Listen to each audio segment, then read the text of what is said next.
it's lovely to be with you. I'm very excited to introduce you to Vivian and Julie McKenzie. Many of you will know these two, but you won't know them in the particular role. They've come on as our operations managing team. And so I just wanted to introduce you and introduce them rather, and talk a little bit about what they're going to get up to. So, firstly, can you guys tell me a little bit about your backgrounds and situations, particularly as you're heading into this role?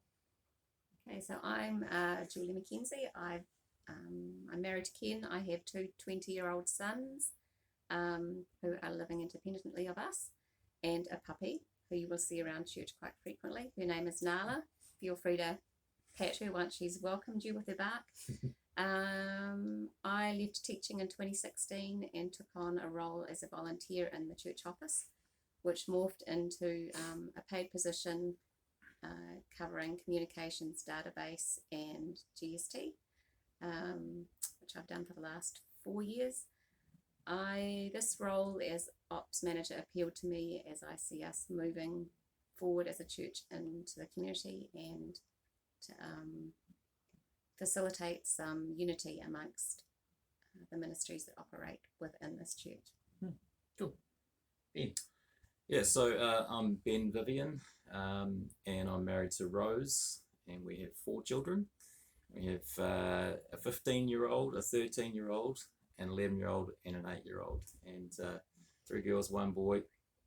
And it's our pleasure to bring them along to this church, and they've all been involved with all of the different youth ministries that Raleigh Street has available here, which is fantastic.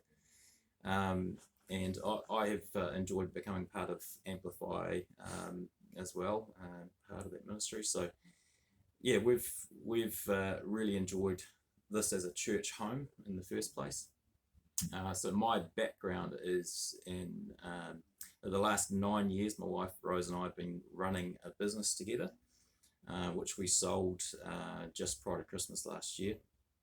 And yeah, that was a good opportunity for us to learn how to work together and learn all the ins and outs of a business operation.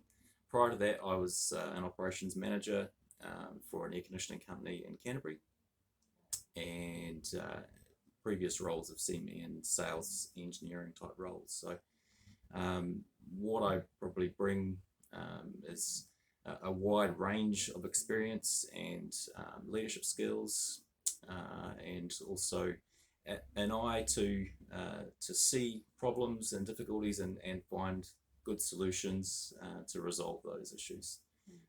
I love working with people.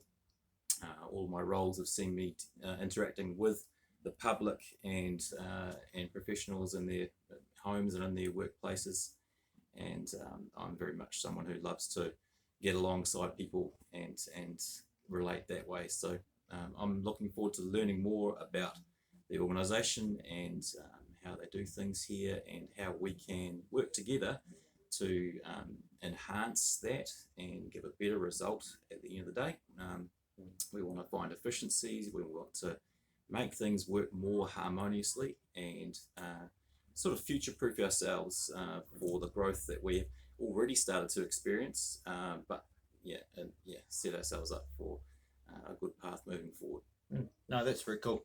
I mean, one of the key drivers, obviously, for the roles as it's worked out is, we've grown larger as an organisation, and both in terms of numbers, but also in terms of complexity and the amount of community ministries we're involved in.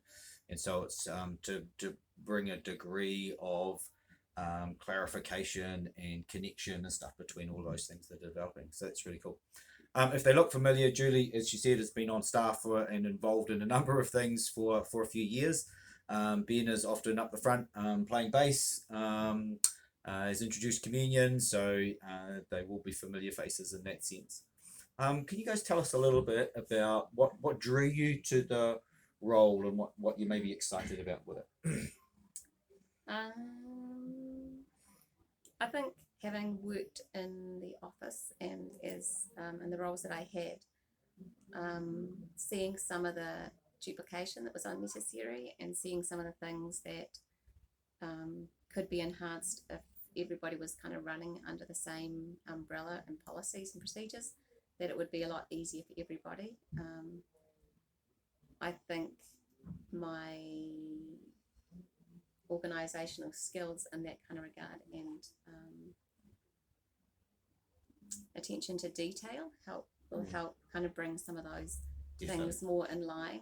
I'm kind of known as the tidy up person, so it'd be good to just kind of get all that kind of thing happening together, so that our main core purpose, bringing people to the gospel, becomes